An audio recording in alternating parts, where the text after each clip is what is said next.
Hey, welcome to New Jump City, everybody, where we recap the week in American and Japanese sequential art. I am your host, Christian, the unbiased king,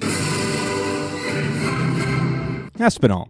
And joining me through Discord, it is the man, the myth, the legend. You know him, you love him. It is Joshua. Gangsta time, go! It's called partner, but it should be called gangsta time.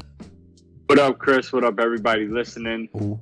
It's going to be a good night. Oh, yeah, it is. Also joining us on Discord, it is our producer, the disembodied voice of Edgelord Big News, Brian. What's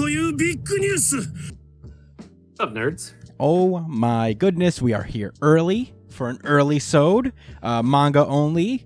Got a pretty busy week coming up. So, we thought we'd throw this one out there, have a fun little early sode.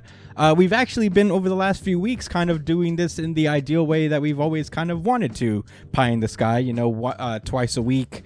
One episode for manga, one episode for the American comics. But, I don't know. Who knows? Maybe we'll keep it going.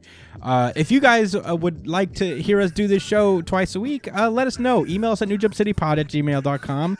Or I'm going to put up a poll pretty soon on Twitter, and you guys can vote there. If you prefer the big one episode a week thing, that will be your chance to vote on that as well. So please let us know. I would very much appreciate it.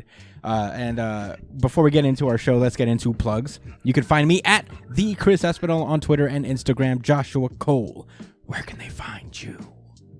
At JD Cole _37. That's on Instagram as well. Oh yeah, Brian. You can find me at b.esp on both Instagram and Twitter. And if you ever want to catch me when I'm streaming on Twitch, you can find me at twitch.tv/itsthepunchline. Oh, yeah. Follow Brian on Twitch. He's a very fun gamer to watch. Email us at newjumpcitypod@gmail.com with any questions, suggestions, anything you guys want to talk to us about, including whether we want to go two times a week or not.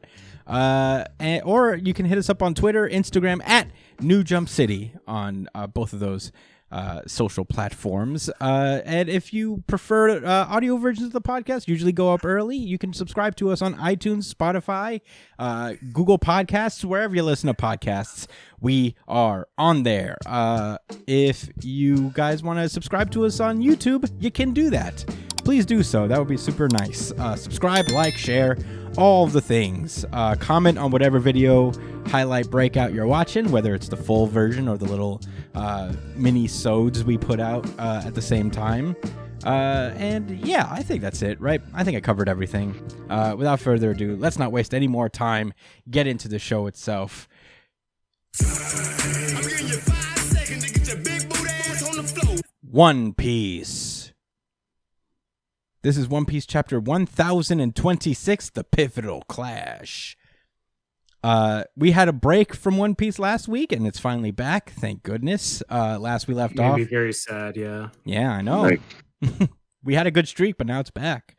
Last we left off, Luffy pulled up to Kaido's face, riding Momonosuke, who is now a fully formed adult dragon.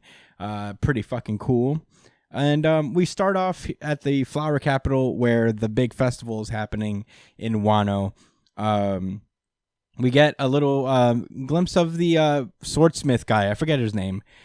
He's in his last time seeing Otama. Oh, the Tengu match. Yeah, before she headed off to Onigashima to help in the battle. And, he's like, I wonder if she's okay. Well, no way to know. She's across the sea now. And in the distance, you see Onigashima pulling up from the clouds. Pretty terrifying. But they can't really see it because it's covered in dragon clouds, I guess. Dragon clouds. Did you know that? Yeah. Did you know that it was a fact? Yeah. That dragon summoned thunderclouds? Yes. Didn't you know? Didn't you read up on your dragon biology? No. Well, that's a shame on you, bud. We went to the same high school. You should have taken notes on dragon biology. Yeah, man, I should have been cutting class. Shit. Not me. I'm a good student. He's using the dragon clouds to lift Onigashima in the first place. That's how he's doing it. But anyway, we get the one of the weird speakerphone people that is scattered around the Onigashima is now narrating what's happening. is just like up on the roof at this moment. Young Master Yamato is bruised and bloody, and in the air, a sight that makes me question my own eyes. 2 dragons face to face. Pretty cool. The battle just starts off from there. Kaido just immediately charges up his blast breath. And Luffy just tries to get Momonosuke to like launch another fireball back, and he's like, I don't fucking know how to do that. So they managed to dodge the attack. Luffy tells Momo something before just jumping up and using his third gear to knock Kaido on his head, using the giant fist like before. We learned that Luffy has ordered Momonosuke to try to bite Kaido and hold on to him, prevent him from moving. And throughout this moment, like Momonosuke is just like reliving his trauma basically from when Kaido came and eradicated his house and his family. But he fights past it, and while Kaido is down, he comes in and he bites Kaido, holding him down. And Kaido comes up like, "What are you doing, boy? What you doing, boy?" Looking back. Yeah, his big ass neck. He's like, But you gotta eat the booty like groceries. That's his neck, Brian. God. It's not his booty. So yeah, I guess Kaido is about to do something, but that's when Luffy comes in and punches him again, sends him flying. His like whole dragon self just like falls to a crater over there.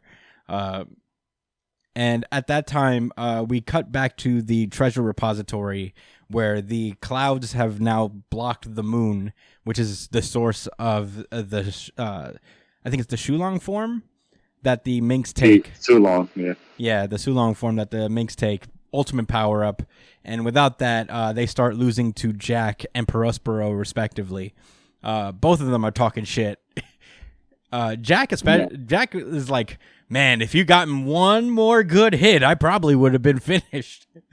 But you know what? Too bad for you. No moon. Cat Viper is also down. Perospero is significantly more shit talking. He said, don't blame the moon for your troubles. You didn't have bad luck. I just got overwhelmingly good luck, boss cat. Pedoing. So, yeah, we cut back to the rooftop where Luffy is yelling at Momonosuke. He's like, hey, that's an Emperor of the Sea you just took a bite out of. Is there a single thing left in the world that for you to be scared of? And I'm like, encouraging words. That's very true, I guess. What else you got to fear? Right. And shit, this nigga's on Luffy's crew that can't say that. Yeah. None of these people bit a dragon or bit the warlords. Down below, they can actually hear this entire exchange because I guess the speakerphone person is still up there relaying everything that's happening. And over the loudspeaker, we hear Luffy proclaim to Momonosuke not to worry about Kaido, that he'll guarantee you he'll win. And everybody's like, yeah! Everybody below is like, yeah! Celebrating. They're like, yeah, take him down. It's pretty cool. Kaido goes into his half-man, half-dragon form, takes a big swing of his big club, and they clash hockeys together. And the resulting impact splits the clouds, allowing the moon to be revealed. And that's when we see Dogstorm and Cat Viper coming in and absolutely finishing Perospero and Jack in one blow. And the chapter ends with one little panel of fucking Orochi, who is still alive, and like, whoa, he killed Jack? Well, I guess that's not my problem. And that's where the chapter ends.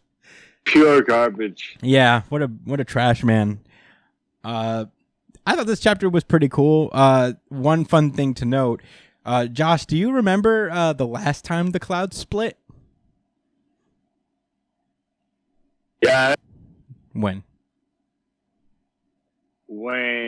Luffy's dad dragon No. used like no. Okay.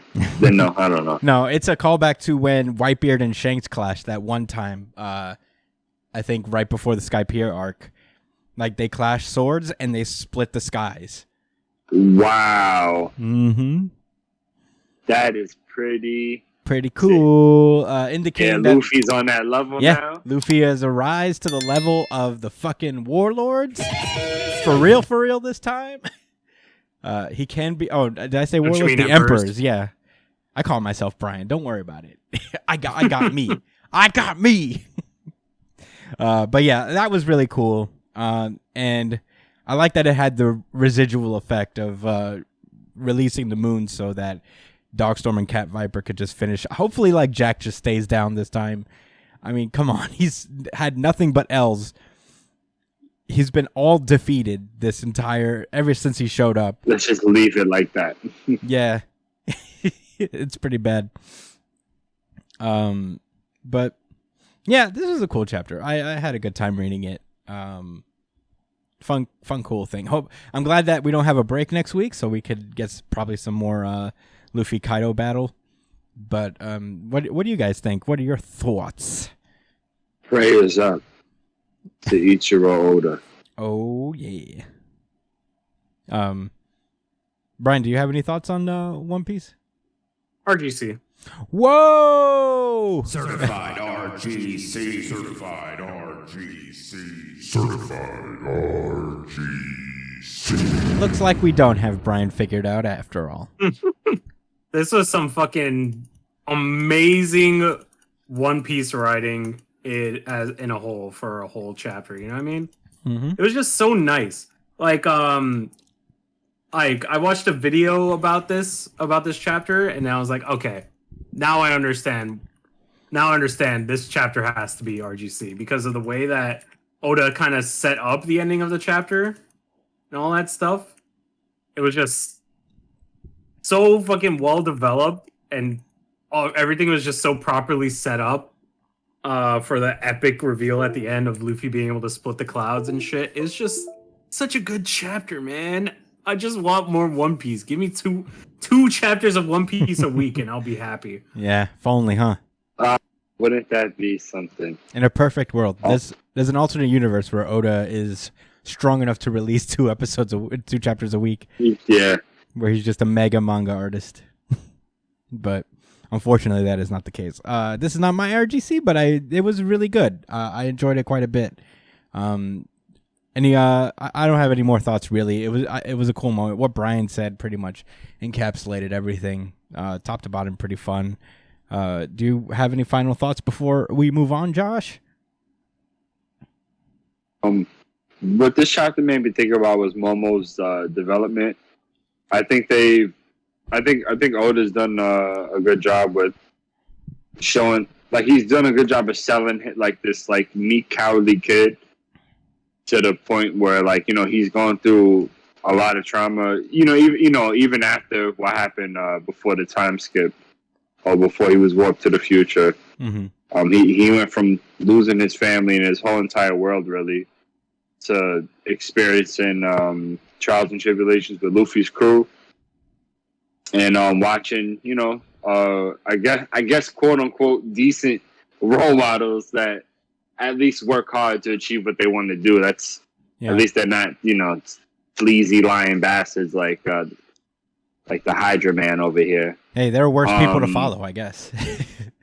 Huh? There are worse people to follow, I guess. Right. So now, so the fact that he's gotten aged up, and which is probably irreversible, that he's going to be an adult on the other end of this. Yeah. I think it makes a lot of sense to me. He has grown up through everything that he's gone through. Like he basically is a man. Yeah. Yeah. Luffy has also been like his little mentor here and there. Like even back in Punk Hazard and in Dressrosa, you would see like Luffy be like, "Stop crying! Why are you crying?" Like, just like giving that tough love coaching throughout the entire series since Momonosuke shows up. In Zou, he was the one who like pushed Momonosuke to command Zou to take action against Jack. It's been continuing payoff of Luffy being like the maker of this shogun and being a good influence and a good example of what a leader is to this young man who's about to rule this entire country. I mean, Odin learned a lot from Gold Roger too. Yeah, Gold Roger and Whitebeard were his mentors in a way because, like, he left with Whitebeard first, and like they were. And it's funny because like Whitebeard usually, whenever he takes people in, he calls them their son or their daughter, and he called Odin his brother. So everybody, he was the only one who was sent to that point where he's basically the uncle of the Whitebeard pirates, essentially. Wow, it is wild. Yeah, man. Odin was a real nigga. Yeah, he really was. I think Odin's flashback, I guess this is like a tangent a little bit, but his flashback is the longest flashback in One Piece. It's like a whole volume and a half. So it was a cool story. Yeah. And it gave a lot of, it wasn't just like, this fluff piece about Odin. It showed a lot of lore about some of the other characters, like said Roger and Whitebeard. In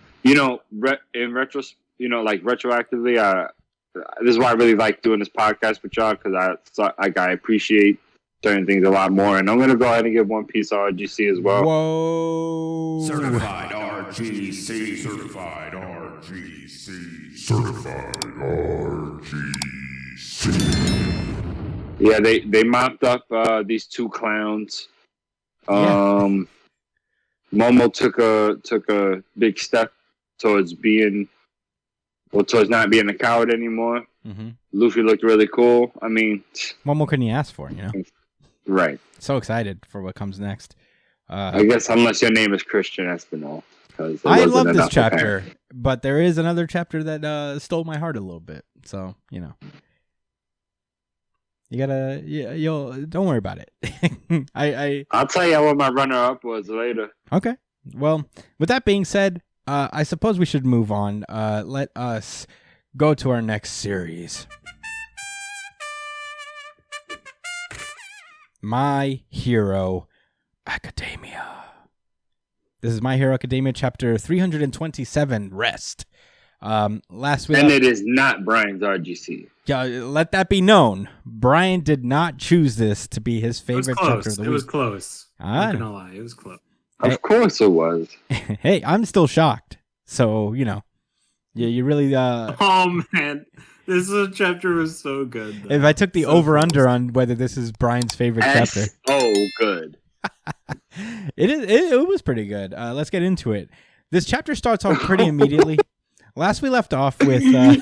I feel like this should have been your RGC, Josh, because this is what you've been waiting for. I forgot, but you know what? I'm so over the fact. Like, I feel like it's this is so long overdue. Yeah, no, that's fair. We start off with the boys of UA just picking Deku up, throwing him into the shower, and hosing him down literally with the shower heads.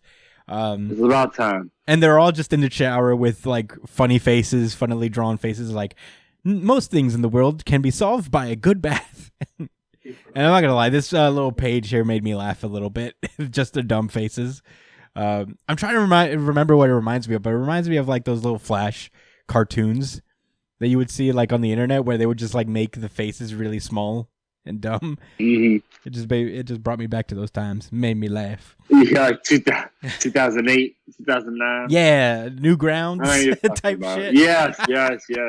Newgrounds. Oh my god, dude, what an era for the internet. E-Bombs World. That was another one. It's kind of wild how much the world has evolved from there. We were just figuring shit out in terms of content creation back then. It's kind of wild, right? Bakugo comes in angry as usual. He's pissed off because they threw Deku's dirty ass in the tub without like getting all of the dirt off of him completely, because he's just gonna leave. Is filling the tub with just dirt and grime, and everybody's like, yeah, whatever. What are you gonna do? Everybody's like, oh wow, even after that grand dramatic apology, nothing's changed. You're still a bully, Bakugo. And Bakugo's no, like, you know what? I'm gonna say it. Something has changed, and that bum ass, whack ass fucking design he had is over with. Trash, garbage. R.I.P. It's over. That's it. Yeah, it is. From this podcast forward. Nah, they're bringing that shit back. All They're right. gonna bring back crusty R.I.P. Deku, bro. Ow. Bring back Nasty rusty design. dusty Deku. Horikoshi, it was nasty. Thank you for cleaning up your mistake. One day they're gonna put Deku in Fortnite. Oh. I'm pretty sure that wasn't a mistake. I'm pretty sure it was a Intentional point that he choice. was making. Is that the point was that he was unhealthy and not taking care of himself, and that's why he was dirty. Maybe that's the reason why he had that. I don't know. It really is I the don't know, hardline stance of how much you hate dirt and grime and bugs. You just prefer everybody to be clean all the time. Just on a level, Or better design. regardless of character development or arc, people should just be clean, and there should be no bugs. No, it was dirty. They could have did all the extra stuff without him looking nasty. All right, that's my opinion. Well, whatever. Bakugo gets in, and he starts talking about how he's like everyone's rival. He's like, all right, Bakugo, damn. Can you give it a rest for a day? Jeez. Splashes hot water in his face too. Scalding hot water. I don't know if it's scalding. It's warm, you know. They're in a nice tub, you know, like in springs. Imagine it was hot. Imagine it was scalding water, just like a pot of boiling water. He's just like ah. He just exploded the water towards Midoriya and it's boiled water. Yeah. You just roast him like a lobster real quick. Yeah. Boiled him alive. We find out that Uraraka has went to bed because she had an intense night of character development, so that will really tire you out. She had a great night of character realization, and it really wore her out. So, you know, she's out there. Deku is still awake because he feels really guilty about what happened with All Might, about how he just flat left him in the rain. And left him and didn't take his bento box, and we see that All Might's actually skulking in the window as Deku's talking about it. Todoroki's like, he's over there. I did think this panel was kind of funny. He's just like there like a fucking phantom man.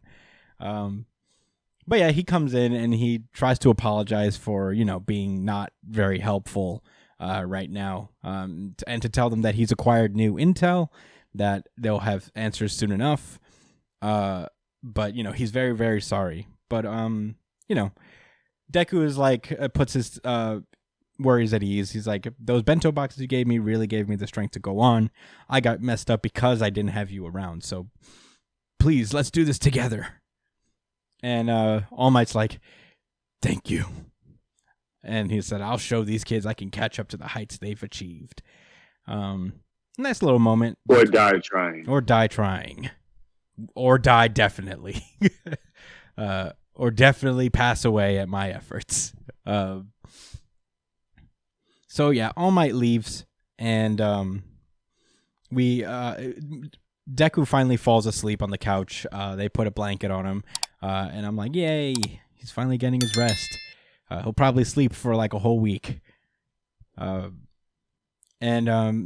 Todoroki talks about how he's also kind of viewed as a concern. It's not as major as Deku, being as he's the main target out of everybody, but you know, Dabi is a pretty big deal, and he specifically is going after Endeavor and Todoroki, so it's not very good. But you know, he's changed and he's gonna prove it until nobody has to worry about him anymore. And we have like more little nice positive moments. Jiro brings everybody in and is like, I know people are very worried about us right now and very skeptical about, you know, what we're up to, what we're doing as heroes. But you know what? Like the last time at the cultural festival, we can show them what we made of. And we get a big old splash page of Class 1A, you know, resolving to go beyond and all, you know, nice moment. We then get the final 2 pages are basically a summarization of the information that was pulled out from Garaki, who is the Dr. Daruma guy, and they apparently match up with the testimony of the assassins that Deku has rounded up in his time as a grimy boy. So So, they're like, okay, so whatever All for One is scheming, we have about 2 months to really, or a month and some change maybe, to prepare for the coming fight ahead. And that's pretty intense. I didn't see that coming. They also got intel. The intel that Stain left All Might were security records from Tartarus. So, I guess like they have info of what they're up against in terms of who left, who was in Tartarus and who escaped and who was working for All for One. And the chapter basically ends in them asking, like, who would have thought that the hero killer would end up a hero ally? And that's and the story of Stain is over. Yeah, I mean, I don't think it's over. I think like that's got to be closed at some point. But that's where this chapter ends. Yeah, a little bit more of a transitional one. I thought it was nice. A little positive chapter after all the trauma that everybody's been going through. I'm excited. The arc will hopefully finally begin for real the next. I think what we're going to do is go into a training arc at this point. And hopefully this like month and change training arc would be interesting, and we'll get to see Deku really train in the other forms, in the other quirks. You okay? Are you praying for that to happen? I think it will. I don't think, because, they're saying that like they have a month to prepare. So there's no way they're going to just chill and hang out and just not do anything. I'm pretty sure they'll do stuff, but what if next chapter is 1 month later? Yeah, I don't know. I mean, Black Clover did something similar where they did that and then they were like 6 months later. Yeah, and it was like trash. So yeah, who knows? I'm hoping it's not the same. Yeah. I mean, I think like you can't show everything because things have to be a surprise for down the road. They could he doesn't, they don't have to show the complete grind, and I think it's really cool when people get their individual battles, then we see flashbacks of their development and training. They could go that route. Yeah. But I want to see a little bit more transition and more like, I guess, character development in between, like without them showing every little detail of the training. Maybe them coming to realizations to understand what they had to work on and why they should work on it, and what their role is, and then later we see the cool techniques and further combat developments. Yeah. After the fact, that would be my ideal. Yeah. Way of going about it. I'd like to think that that's where they're going because they're Horikoshi's making a more open effort to include the other characters, and So he says. I mean, we see them a lot more now. That like they've spoken more in these last few chapters than they have for a long time. So, I think they're aiming. I think they're aiming for that. But who knows? I'm not about to go and predict what's about to happen. Brian, what are your thoughts about My Hero Academia? I think this was a sick chapter. It was a nice switch up. It was nice to see the boys kind of being the boys. It was nice to see All Might the other boy a bat. Yeah. Yeah, but it's like them being like goofy and young and stupid. It was a nice chapter. And All Might kind of being reinvigorated was pretty dope too. I don't know. I think it was a really nice chapter, a nice wholesome chapter. I agree. I mean, that's how I feel about it. I thought this was just kind of nice. Give you a nice little fuzzy feeling type of chapter. Yeah. So I'm into it. I don't got much more to say. Do you guys want to switch over? Yeah, I'm ready. Then let's do it. Jujutsu Kaisen. This is Jujutsu Kaisen chapter 160, Colony. We open up with a big splash page of Geto looking down Geto! Yeah, just looking down at this girl. Or I guess he's Kenjaku now. But Kenjaku. Oh my god, that's a new drop. That's my nigga. So big old splash page of him saying, "Sorry, I'm sorry, Sherry." And this girl wakes up and she's like, "Who are you?" And he's like, "I'm the sorcerer who placed a barrier here. This place was chosen for people to kill each other in the culling game." Unfortunately, that is not an honor. And this girl is just like, "What? Kill each other?" And he's Shit, what? he's like, "Can you not do that in my house?" He's like, "You're funny." He explains that basically they're currently in a barrier that is like the radius of which is like 5 to 6 kilometers. Creating it requires an immense effort, and he can't really impose unreasonable conditions on it. So the people who begin in the barrier have one chance to leave it. So if he offers them that chance, if you wish, you will awaken outside the barrier. Do you so desire? And it's funny because she doesn't really say no or yes, but she says, "When I awaken, am I dreaming?" And he tells her that the space between dream and reality is a curse. Interesting. That sounds like some Chainsaw Man shit. Yeah, for real. Like it's the in between space devil. Yeah, that makes sense. So he takes her hand, and we have a 2-page spread of them just walking in the dark, and then it's just the middle of the street, and this curse is just out there. There are these pterodactyl curses also just out there. It's like fucking Jurassic Park. Yeah, and it's gross. These giant curses are they look like feral guinea pigs. It's not great. And there seems to be Jujutsu sorcerers around as well. If you see in the background on the roof. Yeah. So, yeah, this is interesting. So I guess he guides this lady out and says, "Oh, right, I forgot to almost tell you. Thank you for getting along with my son." Do you guys remember who this person is?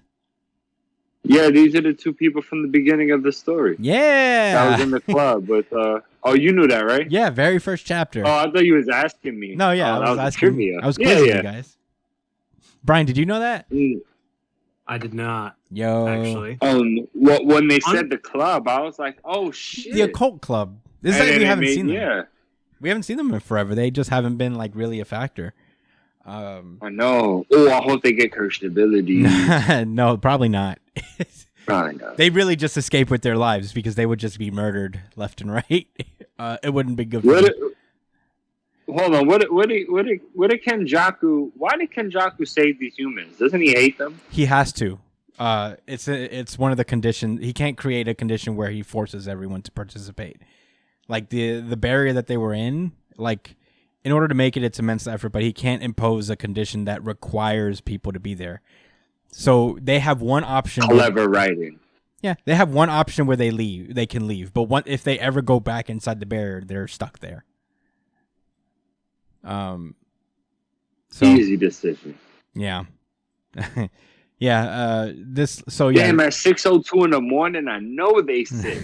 Yeah. Is it on a weekday or is it the weekend? Ooh, I don't even know, man. It's hard. Yeah, right. Ooh, hopefully it's not the weekend, man, and they had to get up already. Yeah. Oh, God forbid they I'm work. sensitive to that kind of shit. I'm a working man. Yeah. I bet. Oh my God. Imagine you had to go to work. You had to go to work during the culling game. Oh, It's like, oh my God. It's either get fired or get killed by a Jujutsu sorcerer. man, I'm thinking, man, fuck that. I'm getting my money. Fuck what you said. So I got bills. Fuck these niggas. Are these Jujutsu sorcerers going to pay my I'll bills? figure it out. So, yeah, there's a bunch of civilians that are outside of the Sendai colony, and they all chose to leave. Smart call. So, after that, we cut back over to Itadori, Hikari, Panda, Megumi, and Kirara. I remember their names. Kirara.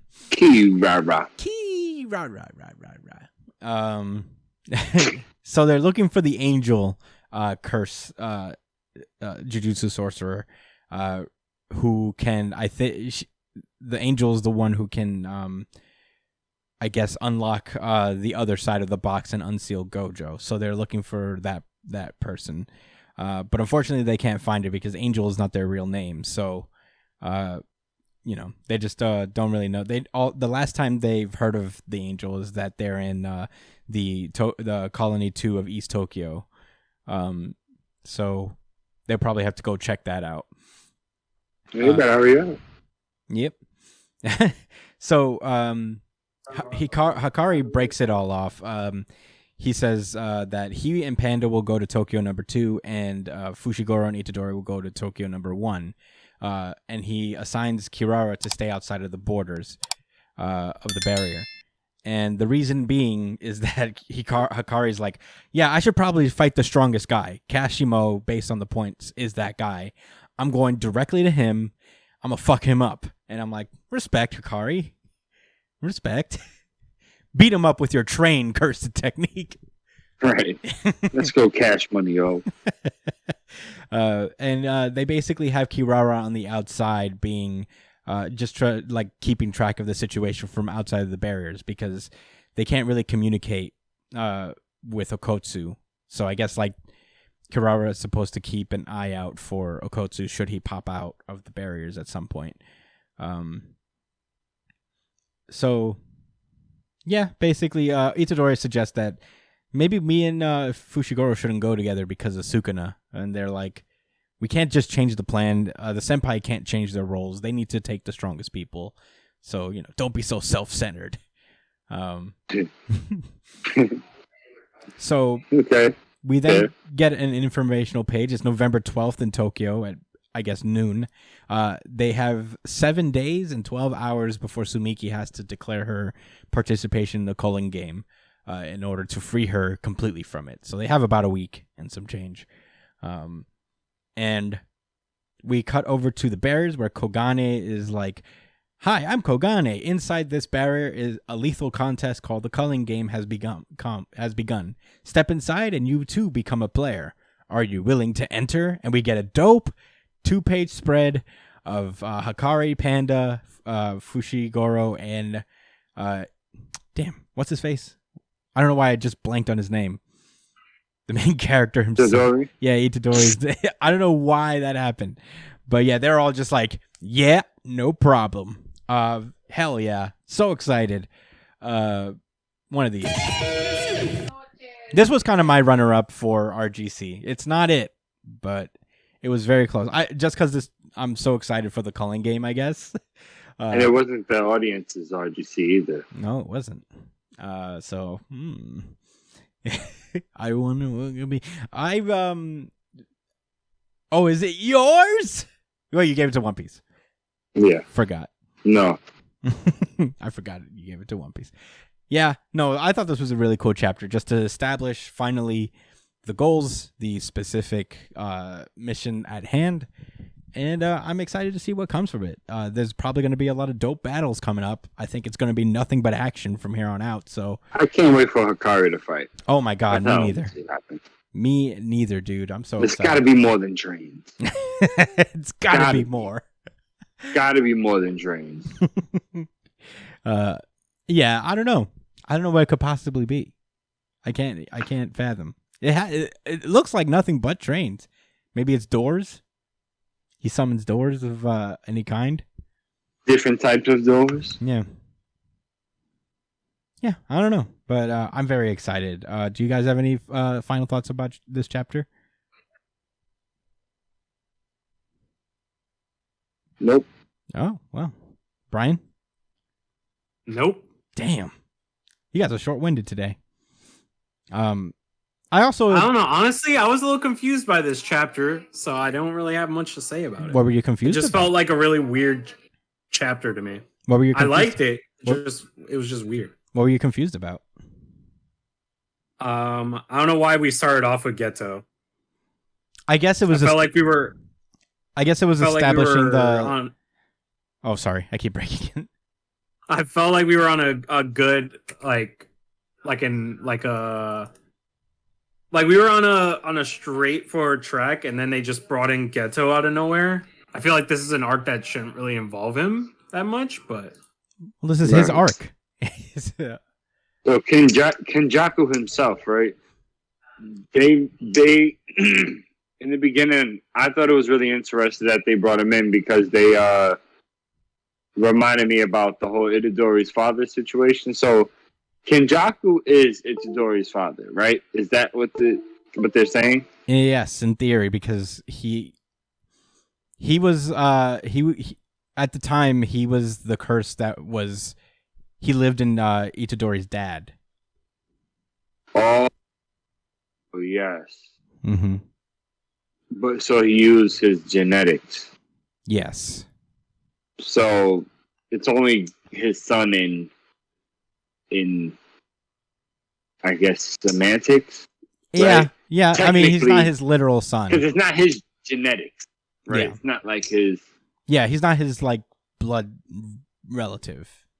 Because Yeah, Kenjaku is a curse. that's his ideological son. Yes. Yeah. I guess by proxy, his son.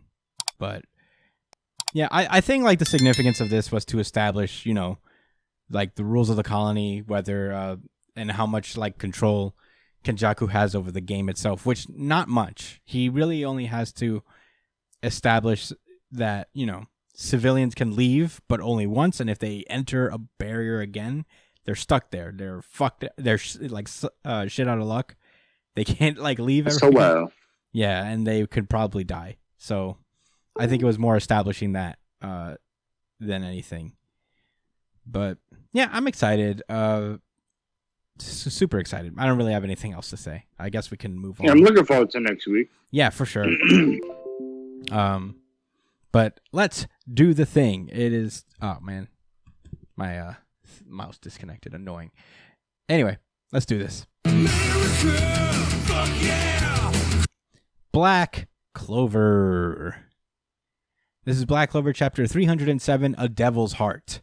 Last we left off, he did a pretty perfect sniper shot through the chest of Zenon, and as a result, Zenon was making a deal with the literal devil Beelzebub, and we find out that the deal is that he wants to he asked Beelzebub for a devil's heart, and Beelzebub says, "A heart? Boy, boy, boy." That's how I knew he was the real, actual devil. A weird laugh. Yeah, Only the devil laughs like that. I agree. right. Because he's not even laughing; he's just thinking. Yeah, He's an asshole, essentially. That's what it boils down to. agreed.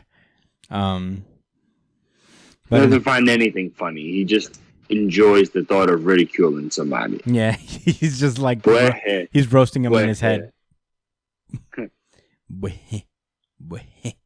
that stupid guy. Boy, What fucking idiot. stupid Boy. fur coat. His Man. mother's dickhead. Yeah, I don't know. He goes, I was pretty amused by that first page. I'm not gonna lie. yeah, but yeah, he's basically, I'll sell my soul for this devil heart. And Beelzebub's like, All of them. sweet, okay. And he gives him the devil heart. I'll give you my soul. I'll throw in my soul too. If about that, All right. I mean, you know, I can't. You came here. This is I'll give it to you. and he's like, all right, All right. take it. All right. Take my heart. Anyway, so yeah, Zenon stands up, and we get a 2-page spread of his devil heart form. This fucking was crazy. Yeah, he looks like a hollow. Like that shit is wild. Yeah, Especially because he got the hole in his chest. I love this design. This is one of those things that made me go like, "Whoa!" Yeah, I gotta tilt the iPad. Yeah. I gotta look at this 2-page spread style. Look at that, man. Cool. Yeah, very cool. I'm gonna give it. I forgot my mouse isn't working right now, but I'll give it one of these. Oh, and one of these because it's super edge. Very edge. It's so edge. Brian, are you seeing this, by the way? Yeah, I see it. It's very Edge. Is this your Razor favorite character now? He's one with the devil. It doesn't get more.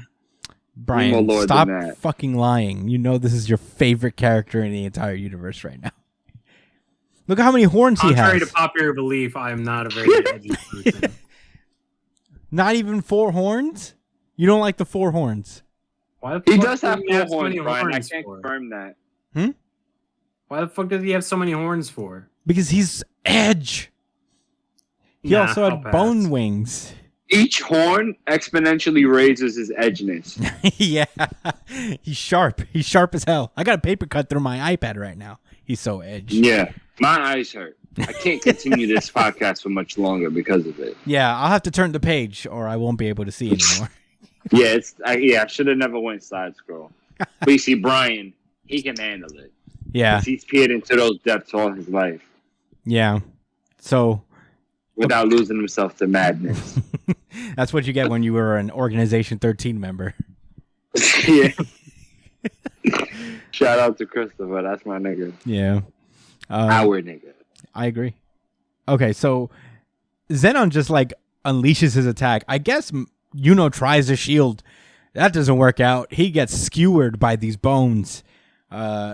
It's really funny. He starts like talking shit too. He's like, that arrow you threw a minute ago, in order to avoid hitting your comrade, you diverted and slightly missed my heart. I'm like, I think that would still do major damage. He eviscerated your esophagus. Yeah, I'm not blaming Yuno for that one, bro. You saved his buddy and thought he smoked you still, man. You're just a freak of nature. Yeah. Don't talk down to Yuno. Yeah. He said, if you'd sacrificed your comrade to pierce my heart, you would have won. And then he just like punctures this dude. He's like blasts him full of holes with his bone things. And I guess Yuno's out for the count. Langris gets up and he's like, you're still standing in my way? You can't even die right. Oh shit! Yeah. Langers don't even have a response because he really is. Yeah, he's like, He really doesn't know how to die right. he says, He's well, just standing when he's supposed to be dead. well, you're a stupid head. How about that? That's his only response. So he unleashes his bone things, and it doesn't work out. Like, it doesn't work out because guess who's here? It's a motherfucking Finral.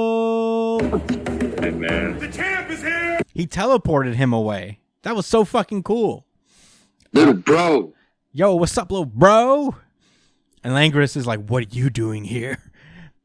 You came to rescue me again? And Langris says, nope. That guy abducted our captain using spatial magic. I can't see a guy like that and stop. And I'm like, whoa, yeah. So, pretty cool. The pride of a spatial mage. Yeah.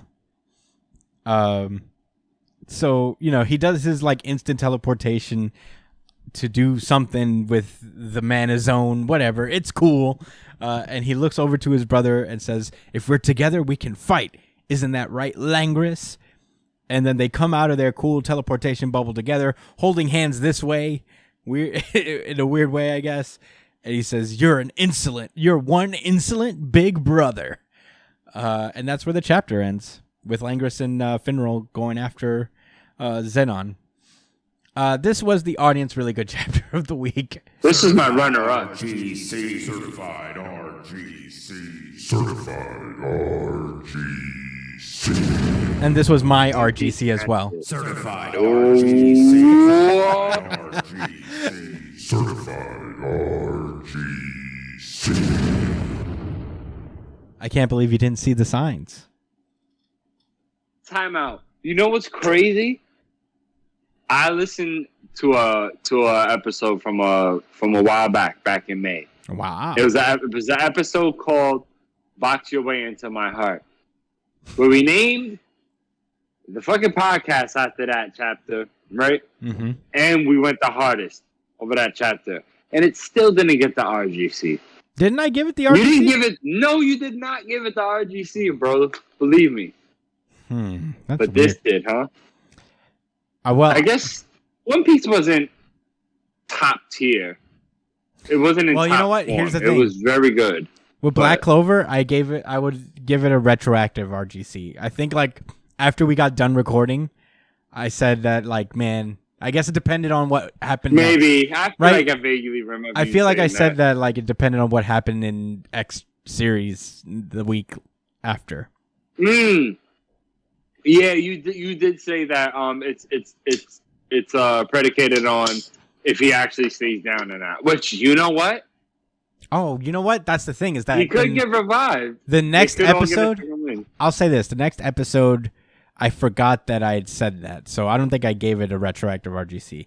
It fulfilled the conditions because technically he's down. He's been down for a while. Yeah, it's been. You know what? I'm not going to be a stickler. Hopefully his rotten corpse is decaying. Yeah. His corpse is decaying. Well, in any case, I'll give it its retroactive RGC. Like, how many episodes late? Certified RGC. Certified RGC. May? Maybe like 20 something? 20? I don't know. 16? I apologize to all Yeah, the Black May. Clover fans out there. That was not fair of me. I should have given it its retroactive RGC sooner. But yeah, no, I really like this chapter. Langris and Finral are two of my favorite characters. I just dig their vibe. I Yeah. like their magic. I like the spatial magic as a concept. I think it's a cool power in general because it's not just teleportation. It's a very unique use of the power. Xenon's design is so fucking cool. Like that it even got me over on it. It's like, this is so edge, but in a good way. You know, It's like, how the fuck are they going to face him? This shit is crazy. yeah, He's just spatial magic and bones. yeah, it's really Not cool. bone magic, just bones. Just bones. Yeah, no, I thought this whole chapter was pretty cool. It is very interesting that they took the W away from Yuno, because usually that does not happen at all. Never. Usually, Maybe he'll come back for the finishing blow. yeah, probably. So I just needed a breather. It's either that or Asta comes in and saves the day, and then that's the deciding factor. Is like, looks like I'm gonna be the Wizard King. And you know what? Whatever. If that happens, that happens. It's fine. Whatever. But I don't know. Yeah, no, I thought this chapter was pretty great. I often judge my RGC based on if a chapter can really make me go like, whoa, and yo, like a bunch of times, like this chapter did. I didn't expect Finral to come in for the save because other characters outside of Asta rarely do. So, you know, when I thought it made a ton of sense. I'm not going to lie. I was kind of... I don't know if I said it out loud on the podcast, but I kind of predicted that would happen. Probably. I mean, it's not outside the realm of possibility. And, you know, like, I'm not like, I couldn't imagine this happening, but it was cool that it happened because I was, like, in the moment reading it. And then when Finral It was popped, really cool. yeah, I was very engaged Yeah. where I wasn't even thinking about, like, oh, who's going to save Finral? You know what I mean? Yeah. Where the moment came and I was like, Finral! You know? Finral. Finral. Also, Finral and Langris are really cool names. I think they're just pretty cool. Languish. Magic names. You know, magic Sounds words. like languish. Yeah, maybe that's why. These big dramatic names. What does Finral sound like then? Like a fin. Like a fish fin. Fish. Like a meek fish just flopping out of water. Oh. Like a Magikarp? You just did a Yeah. Magikarp movement where you're like, Yeah, just flopping around, flashing. you know. Well, that's all I gotta say about Black Clover. Well earned RGC. He's a Gyarados now, though. Yeah, he's a Gyarados now. Let's move on to our final series.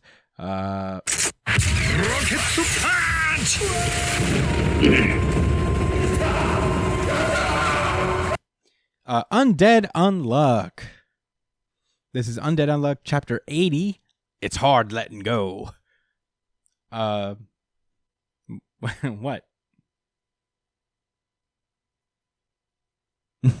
You... Ayo. Well, you don't know what he's letting go of. He's talking about a girl here. Yeah, she's... Mhm. No. Last we left off, Andy launched himself into the skies to save Fuko, and he's just about to launch his undead rocket to punch. Rocket to punch! Oh yeah. And he does. He launches himself, and then he grows a new self out of the fist that he just sent Son, that out. shit was crazy. I had to look at that shit for a minute to recognize what just happened. Yeah, I got confused because like, what happens to the other Andy? Is the other Andy just dead? I forgot how this ability kind of works in that way. Because the other Andy is just still out there. Yeah, you're right. He is right outside of the. Maybe he got destroyed. Yeah, can he choose to? Billy was trying to shoot him. Can he choose to kill himself in order to regrow himself outside of another body part like that? Shit, I don't know. Maybe he tore himself up. Maybe the brains. Shit, I don't know. Maybe he was able to send. You know how Goku can move his vital points? Maybe he can move like this brain signals through his nerves, through any part of his body. Yeah, I mean, I'll take it. So they just, whatever. I don't know, man. I don't know. We just think too much about soul. it. Yeah. He transfers his soul into the part that he launches. Yeah. While on his way in, Andy was also managed to cut Billy in the leg, and cut some of his fingers off to be like, load these with Unluck. And Fuko grabs them, and while she's about to launch them with Unluck, the samurai lady comes in with a fire sword. What the hell is her negation? She negates uncoolness by making everything real dope and fire and awesome around her. Yeah, her power is uncool. Like a regular sword compared to a flaming sword. I mean, Anime 101, flaming swords are always better than... Way better. Is it practical? Objectively better. Is it practical? Who knows? But it's better. It's cooler. Oh, no. Who cares? It's cooler. So, yeah, Fuko launches her unluck bullets, but Billy manages to, like, shoot them all, I guess McCree style, just like, pa-pa-pa-pa. So he doesn't get touched by any of the bad luck? No. Fuck. Good for him, I guess. Damn, yeah, that nigga's nice. Whose arm is this? That's just flying over there. Undead's? He didn't have a sleeve. Am I bugging out? I'm very confused. Arm. You know when she launches the unluck bullets? Yeah. There's just an arm there. I don't know whose arm that is. Oh, is it Billy's? Yeah, Because but it grew back. I'm confused. How did this happen? I'm bugging. Okay, so I think Andy cut off his arm too. I didn't even see that. That's crazy. And he grew it back. Oh yeah. Because of he has undead too, so he can like just grow it back. Sheesh. All right, that was pretty elaborate. I did not notice. Yeah, I would say that. And he still didn't get touched by the unluck bullets. Yeah. Sharp guy. Yeah, for sure. So, in the madness, Fuko and Andy manage to escape. They're climbing the tower to spring. And Andy tells us, like, you did good. Thanks to you, Winter didn't end up causing any damage. And I was able to come into this operation with a plan. I could tell you've gotten stronger. And she says, like, how did this time feel apart from each other? And he said, I felt like death was around the corner. Aw. That's a sweet line, I guess. But yeah, they have like a little bit of a banter thing. She's like, wait, what did you say earlier while you were outside? And he's like, I said, you sure got pretty, Fuko. And they have that little banter there, but Andy promises that after the operation is over, they'll talk. and important talk. So that's pretty nice, I guess. Relationship talk Yeah. Want to go out with me? Talk. about consent. Yeah, a little. I've learned a little something about consent. After all these chapters, took me 80 chapters to realize to ask first. But yeah, up in spring is just like saying like, "Zounds, how very odd! The tower I stand upon now leans ever so," and the tower that they were all climbing just leans over to the right. And Billy says that this is a certain architect's abilities. It negates the balance of buildings. The Union's abilities aren't the only ones I can use, as he uses unbalance. Yeah, what even is this? Is a fucking broken ability too. It's just like I could just. This is the guy that made the Leaning Tower of pizza. Yeah, maybe. He just tilted it over a little bit. That's pretty funny. I forget the name of the town. Yeah. So he deactivates the unbalance ability, like causing the. And he's like flying too. Yeah, he's also standing on air, Bleach style. And he's using his Ryatsu. He undoes unbalance, which causes the building to just like flip this way, like a cartoon. You know how like things bend left and right after you fling it. It does that. And Andy released his grip because if they hadn't, then they would have just been flung to the distance. And using unmove, Billy causes Andy and Fuko to be stuck in the air. And now he has his gun in his face, and he's like, "Now, give me Fuko." But he says, it's hard letting go, but she's gotten so damn strong on her own. And we learned that they used the Clothy UMA to tether Fuko to the sword that Andy stuck into the building, and now Fuko herself is now climbing up the building, and I guess Andy's gonna go fight Billy on her own, hold him back, while Fuko goes up the building to fight Spring on her own. Should be pretty lit.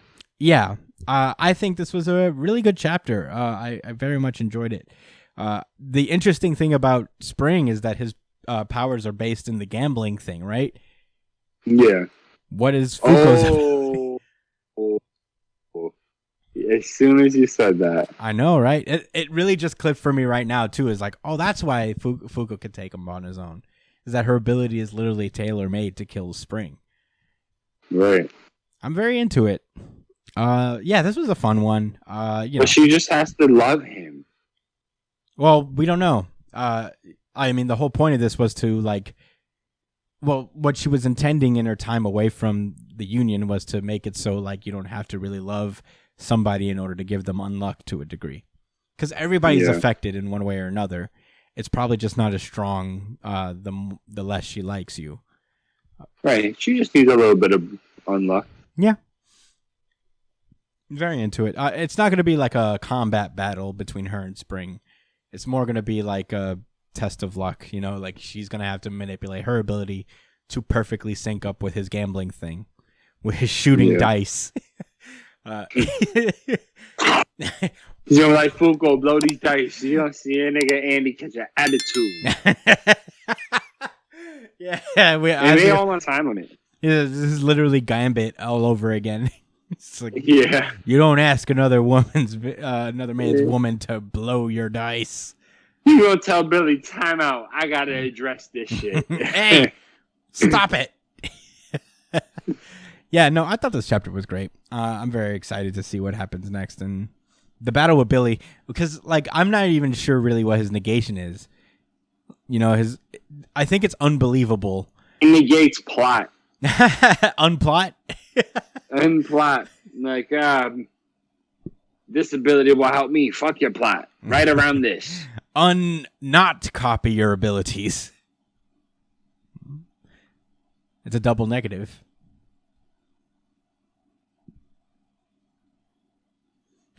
Blew my mind, Christian. You blew my fucking mind. Yeah. See, if it was uncopy your ability, then he won't be able to copy his ability because it is a negation on the rule of copying abilities. Right. Not copy. You're getting it. But that's all I got to say about Undead Unluck. Fun ass chapter. Very here for it. You ready to close this thing out? What about not don't copy? Well, that could be another. That's an abbreviated version. Oh, no, let me stop. Same thing.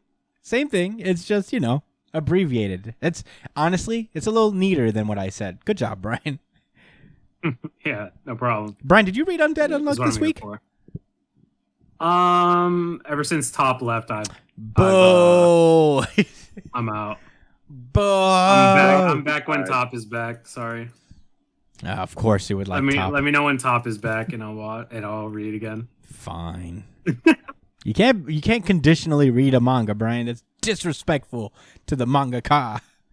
If it was about Top, I would be reading this shit every time. Fine, whatever, man. All right. I'm good with closing this out. Are you guys good? Yeah, I'm ready. Oh, yeah. Well, thank you guys for listening. That has been our show. Oh, yeah. Just a nice little quick sode here for you guys. Very glad to do it. You can find me at the Chris Espinal, Josh at JDCole_37, Brian at B.ESP, all on Twitter and Instagram. Josh is also at NY Chillin' on Twitter. Follow him there. Yeah. Follow the show itself at New Jump City on Twitter and Instagram.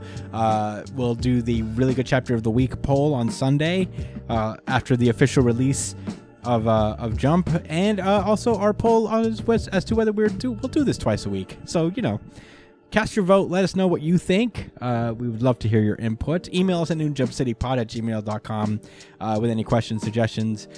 You can also submit your RGC on the email if you prefer that, and give us your thoughts on our twice a week proposal. Subscribe to us on iTunes, Spotify, Google Podcasts, Amazon Music, wherever you listen to podcasts. We are on there, and the audio episodes usually come up first. So do that up. Subscribe to us on YouTube as well. That would really help us. We're trying to get higher and higher on YouTube's algorithm. However you do that, the great mystery that is the YouTube algorithm. So yeah, support us on that. And we break out every series in its own little video. So, you don't have to listen to the full episode. You can just cut straight to the series that you love. Thank you guys so much for listening. And stay safe, New Jump citizens. Peace out, guys.